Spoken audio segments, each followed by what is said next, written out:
ഇത്തരം കാര്യങ്ങളിൽ അപകട മേഖലയായിട്ടുള്ള പ്രദേശങ്ങൾ നമുക്ക് നമ്മുടേതായ നാടിൻ്റെ പ്രത്യേകത വെച്ച്, ഭൂമിയുടെ കടപ്പ് വെച്ച് നമുക്കറിയാവുന്നതാണ്. ആ ഘട്ടത്തിൽ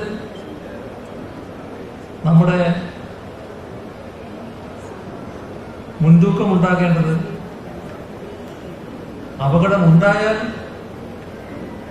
ജീവൻ രക്ഷപ്പെടുത്തുന്ന കാര്യത്തിന്, ആ അപകടത്തിന് ഇരയാകാതിരിക്കുക എന്നതിനാണ്. അതിലൊരു മാർഗമേ ഉള്ളൂ. അപകടം ഉണ്ടാകുമോ ഇല്ലയോ എന്ന് ഉറപ്പിച്ച് പറയാൻ നമുക്ക് അത്രമാത്രം പരിജ്ഞാനം ഉണ്ടാകില്ല.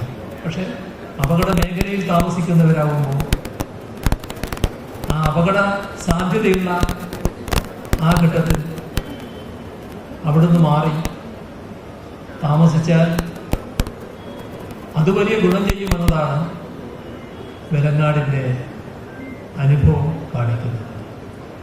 ഇതുപോലുള്ള അനുഭവങ്ങൾ കൂടി അടിസ്ഥാനപ്പെടുത്തി ഇത്തരം ദുരന്തങ്ങൾ ആവർത്തിക്കാതിരിക്കാനുള്ള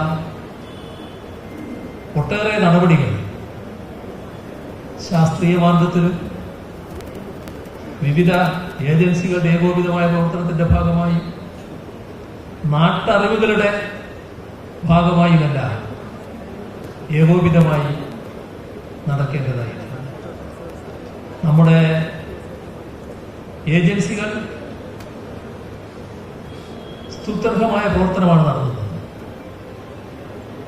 ദുരന്തം ഉണ്ടായതിനു ശേഷം നടന്ന പ്രവർത്തനങ്ങൾ എല്ലാവരും ശ്ലാഘിക്കുന്നു.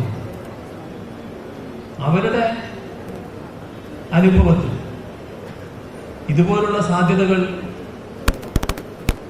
അവർക്ക് തിരിച്ചറിയാൻ കഴിയുന്നുണ്ടെങ്കിൽ അവരും ഈ ആളുകളെ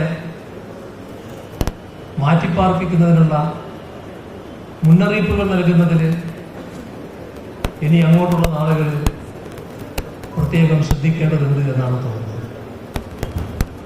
നമ്മുടെ രാജ്യത്തിൻ്റെ തന്നെ വലിയൊരു നോവായി വയനാട് ദുരന്തം മാറിയ ഘട്ടത്തിൽ അതിൽ ജീവൻ നഷ്ടപ്പെട്ടവരുടെ ഓർമ്മകൾക്ക് മുന്നിൽ ആദരാഞ്ജലികൾ അർപ്പിക്കട്ടെ. ഇവിടെ തദ്ദേശഭരണ സ്ഥാപനങ്ങളുടെ പ്രവർത്തനത്തെക്കുറിച്ചാണ് പൊതുവെ ഇന്ന് നമുക്ക് പറയാനുള്ളത്. തദ്ദേശഭരണ സ്ഥാപനങ്ങൾ ഇത്തരം ദുരന്തഘട്ടങ്ങളിലെല്ലാം മികവാർന്ന പ്രവർത്തനമാണ് നടത്താറുള്ളത്. ജനങ്ങളുടെ സഹായിയായും ബന്ധുവായും രക്ഷാകർത്താവുമായുമൊക്കെ പ്രവർത്തിക്കുന്ന നിലയാണ് ഓരോ തദ്ദേശഭരണ സ്ഥാപനത്തിൻ്റെയും ഭാഗത്ത് നിന്നുണ്ടാകുന്നത്. നമ്മുടെ നാട് മാതൃകാപരമായി തന്നെ ഒരു തരത്തിലുള്ള ഭേദചിന്തയുമില്ല, കക്ഷിയോ മതമോ ജാതിയോ ഒന്നും ബാധകമാവാതെ ഒരു ഭേദചിന്തയുമില്ലാതെ ഏകോപിതമായി നീങ്ങുന്ന കാഴ്ചയാണ് എല്ലായിടങ്ങളിലും കാണാൻ നമുക്ക് കഴിയുന്നത്. ആ അർത്ഥത്തിൽ തദ്ദേശഭരണ സ്ഥാപനങ്ങൾ മികവാർന്ന പ്രവർത്തനം നടത്തുന്നവരാണ്.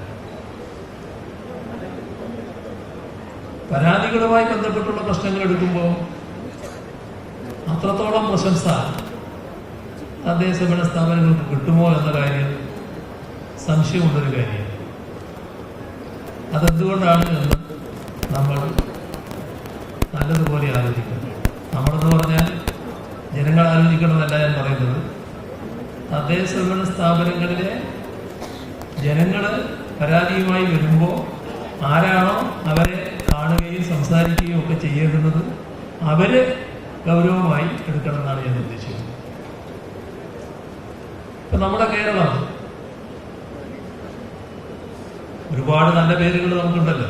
അതിലൊന്നാണല്ലോ അഴിമതി ഏറ്റവും കുറഞ്ഞ സംസ്ഥാനം.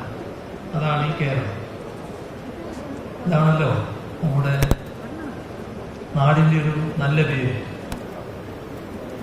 ആ നല്ല പേര് അതേ രീതിയിൽ തന്നെ നിലനിർത്താനും അത് കൂടുതൽ ശക്തിപ്പെടുത്താനും പറ്റുന്ന പ്രവർത്തന രീതിയാണോ പല തദ്ദേശഭരണ സ്ഥാപനങ്ങളിലെയും ഈ ജനങ്ങളുമായി ബന്ധപ്പെടുന്ന ഉദ്യോഗസ്ഥ വിഭാഗം ചെയ്തു കൂട്ടുന്നത്? ഞാൻ ഉദാഹരണത്തിലേക്കൊന്നും പോകുന്നില്ല. ചില കാര്യങ്ങളിലൂടെ തദ്ദേശഭരണ വകുപ്പ് മന്ത്രി എന്ന് സൂചിപ്പിച്ചു. നമ്മൾ ഇതുപോലുള്ള സ്ഥാനങ്ങളിൽ ഇരിക്കുന്നത് ജനങ്ങളെ സേവിക്കാനാണ് എന്ന ധാരണ വേണം. ആ ധാരണ പൊതുവിൽ എല്ലാവർക്കും ഉണ്ടാകും. ഏതെങ്കിലും തരത്തിൽ ജനങ്ങളെ ബുദ്ധിമുട്ടിക്കാനല്ല, ജനങ്ങളുടെ ബുദ്ധിമുട്ടുകൾ എങ്ങനെയെല്ലാം കുറക്കാൻ പറ്റും എന്നത് സർക്കാർ തലത്തിൽ വലിയ തോതിൽ ആലോചിക്കുന്നു. 900 സർവീസ് ഓൺലൈനാക്കിയ നാടാണ് നമ്മുടെ. വിവിധ മേഖലയിൽ തദ്ദേശഭരണ സ്ഥാപനങ്ങളിൽ ഇപ്പോ അതിവേഗം കാര്യങ്ങൾ നടക്കുന്നതിനാണ് K-സ്മാർട്ട് വന്നത്. സ്വാഭാവികമായും അതിന്റെ ഭാഗമായി വലിയ മാറ്റം. ഏത് മാറ്റം?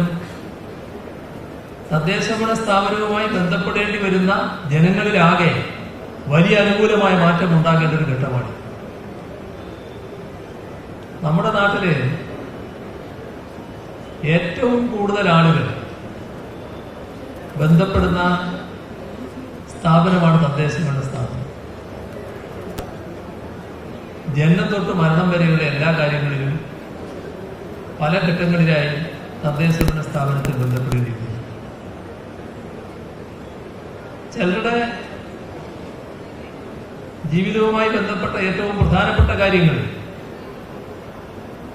തദ്ദേശഭരണ സ്ഥാപനവുമായി ബന്ധപ്പെട്ട് കാര്യങ്ങൾ നീക്കുമ്പോൾ അതിൽ കാലതാമസം ഉണ്ടായിക്കൂടാ. അതിനാണ്